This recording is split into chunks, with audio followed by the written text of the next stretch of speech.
All right, today is Wednesday, May 13th. Welcome back into the Keep Boone Healthy Facebook channel. We are joined today by United States Senator Thom Tillis, one of two representatives from North Carolina in the U.S. Senate. Senator Tillis, thank you for joining us here today. I know that lawmakers and legislators and everybody in Washington has had a lot on their plate here lately, trying to keep ahead of this. So thanks to you and your staff for allowing us some time here today. Thank you. You have been at the forefront of a good number of initiatives that make sure North Carolinians are getting their fair share of COVID relief funding, especially in rural communities. What can you tell us about those efforts from a status perspective and maybe some other things you're working on at this point to continue to get that money back here to North Carolina? Well, we've worked and we were successful with securing a lot of funding, supplemental funding for rural health facilities. Some of those are associated with some of the bigger systems in the urban areas, and we were afraid that that connection could potentially have them lose funding, but we were successful. That money is flowing. We passed additional appropriations for healthcare that the states will be distributing, and I think that we're going to have to go after another tranche just to make sure that, you know, in the rural areas, healthcare facilities are oftentimes the largest employers. So in addition to the critical need that they play in keeping people healthy, they're also an economic engine, and we need to look at it through both of those lenses. Yeah, second largest employer here in Watauga County to Appalachian State, and a hospital system that serves 3 counties. So you're right on the money with that assessment. Testing has been such a part of the equation and conversation lately, and being able to contact trace and test as that relates to being able to safely reopen the economy of states like North Carolina and many others. Do you feel like those benchmarks are progressing along enough in your eyes and in your colleagues' eyes to continue with that safe reopening? Well, certainly we wish we had testing ramped up sooner. I think many people do not appreciate everything that goes into producing a test. Number one, you create a test, you make sure that you have the inputs that you need to manufacture the test. Then you've got to test its efficacy or its ability to reasonably predict the existence of the virus or a dead virus or a different test. And that takes time. The fact that we were able to ramp up with an organism we didn't know anything about for 3 months ago, and to get the testing options that we have today, I think is extraordinary. Having said that, we've got to test more. We've exceeded 200,000 completed tests in North Carolina, 9 million across the country. Dr. Fauci and some of those on the COVID task force said that we could expect to see 50 million or more tests a month as we enter the late summer. We're going to see a number of different tests, in-home tests, rapid tests. And now, again, I have to caution everyone, when you hear a news report about a test, you have to keep in mind there's certain equipment for certain tests. So some may be more relevant for North Carolina and the rural areas than others. But I do believe that you're going to see a several-fold increase in testing in the coming weeks, and it's just going to continue to escalate. Then you have to layer in the antibody test. We're talking about most of the reporting is on the active virus test to determine if you've been infected. As important as the antibody or the antigen test, it's going to let us know who was infected, recovered from it, and never sought health care. Those two are very, very important as we prepare for another wave that we expect to happen next November or December. Senator, one of the things, in addition to testing, that was a rapid response from the government at the onset of this and continues to be a priority, and that is loan funding for various types of businesses. Certainly in this community, we saw a little bit more traction in the second wave of that PPP and EDA loan funding. Nonprofit businesses, though, have not maybe had as much of an access to that. And this community, as you well know, is incredibly philanthropic in its DNA. So what can you tell us about additional moves that may be made by the government to help nonprofit businesses that, in many cases, are the ones that are on the ground responding to the COVID crisis? Yeah, well, that's clearly was something that we have to go back and correct with the CARES Act. If you look at YMCAs, a number of other nonprofits that right now are not eligible for paycheck protection, they've got the worst of both worlds. They're seeing their donations go down, but the demand for their services go up. And I think that there's consensus to make sure that that gets fixed, and another measure that we'll work out with the House. I also believe you made a very important point about the second tranche of funding that we had for the Paycheck Protection Program. You know, the cynics were saying, well, it just favored big businesses. The loans were bigger in the first phase. It makes sense if you think about businesses that have the scale.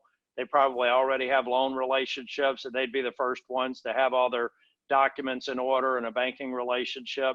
But we're very pleased to see that the average loan in the second tranche is around $75,000. So about half of them higher or lower than that, half of them higher than that. But that suggests to us that the second tranche is really reaching a very broad base of small businesses. Having said that, we've still got other businesses and industries that are not qualified for the loan.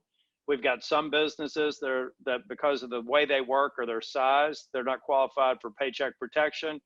But also because of the way they work or their size, they don't really fit with the Main Street Lending Act, which you're going to hear a lot more about because it's being rolled out. So there's a kind of donut hole of businesses that really do not have a viable alternative, and we've got to plug that hole.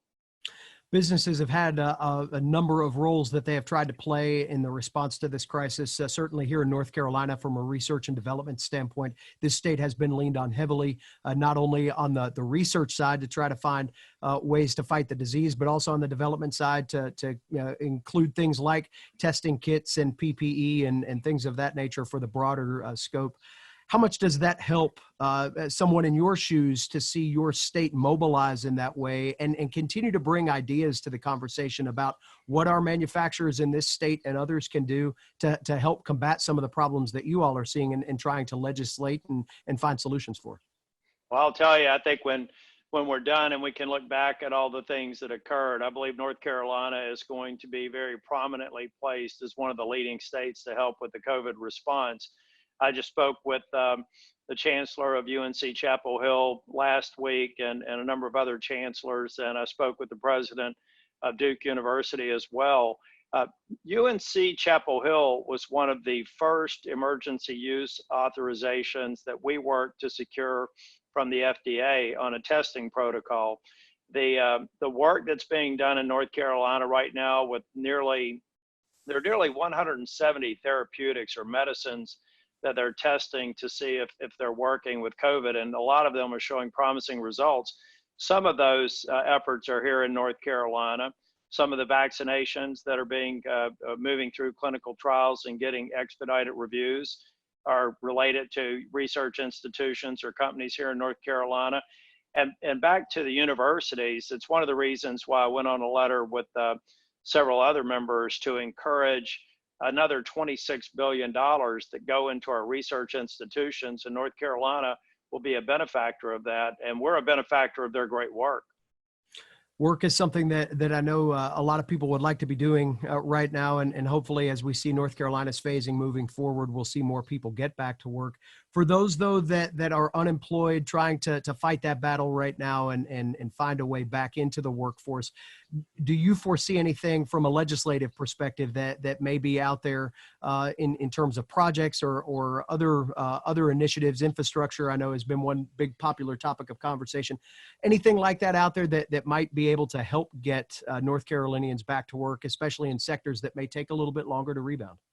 Yeah, well, one thing we have to do is see if those employers, what more we can do to make sure that they can ramp up as the economy moves. There's some industries that are going to lag behind others as they ramp up their business. So how do you help them make ends meet so that there are jobs that they can go back to that people were happy with?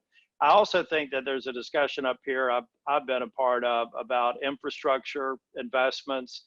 Investments in education. These are investments made at the federal level that have a measurable economic return.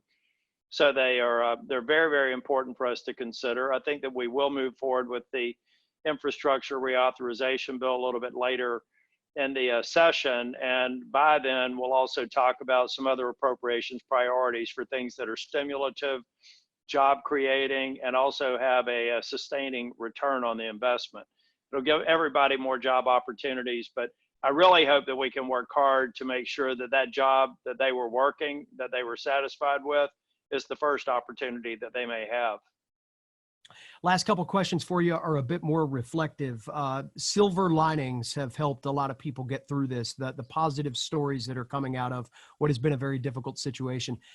What kind of things like that have filtered up to you at Capitol Hill that continue to show great examples of what North Carolinians are doing to help fight the fight?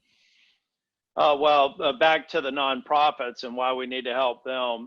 The network of nonprofits across the state have really filled so many voids. I remember I've done 38 telephone town halls, and it was one a few weeks ago. It was a lady not far from where you are, 72 years old, underlying health condition, no family or friend network around her. She was worried about going and getting groceries. So we had one of our staff call her up, got her connected to a local nonprofit who was providing her food. I mean, there are hundreds of those examples like that in North Carolina. One of my favorite coffee shops is Biddy and Bo's out in Wilmington. It's a husband and wife, and they put together this concept of persons with intellectual and developmental disabilities being able to work. Well, that coffee shop was shut down. They got a PPP loan, and now they're up back in business, and those employees have come back. Take a look at the textile industry, shutting down manufacturing apparel or automotive products and manufacturing personal protective equipment, gowns, masks. It's been amazing to see how resilient and responsive people have been in North Carolina, and of course, just the people showing up for work every day. Final question for you, sir. If you were to offer words of encouragement to people here in the mountains of Northwest North Carolina, what might that be at this point from your chair? Well, I think we just have to remember when you woke up one morning in February where we were. Record low unemployment. People had more of a optimistic outlook on their future than they had had in years. And that was because the fundamentals were moving in the right direction. Now it's going to take us some time to get back, but there's that opportunity to have that economy come back again. I reject the concept of the new normal, this sort of thing like we've got to live with the circumstances we have today. We're going to have to live with social distancing for a while. The fact of the matter is, hopefully some of that sticks around when we get to the next flu season. We're gonna change the way we operate, but there are so many good things that are going to come out of this crisis. We're going to see telemedicine extending lower cost healthcare to more people in rural areas of this state than ever before. We're going to see an FDA that's starting to recognize that there are just certain promising drugs, therapies, and vaccines that should be fast tracked so that we can get their things out sooner. I think we're going to come out of this stronger. It's going to take patience. It's also going to take cooperation. But at the end of the day, I believe we'll look back at this time and we will remember some of the dark memories, but I think we'll also have a number of things that we will fondly remember. Well, Senator, we certainly appreciate your leadership on a number of these issues and the opportunity for you to just share your knowledge and insight with us. As we have noted, as we've talked with politicians, Congresswoman Virginia Foxx, one of those not long ago, the access to our politicians now is more important than it ever has been before. So we certainly appreciate your time today and wish you nothing but the best of health and luck moving forward as you continue to guide our country's response. Thank you. Stay healthy. Okay.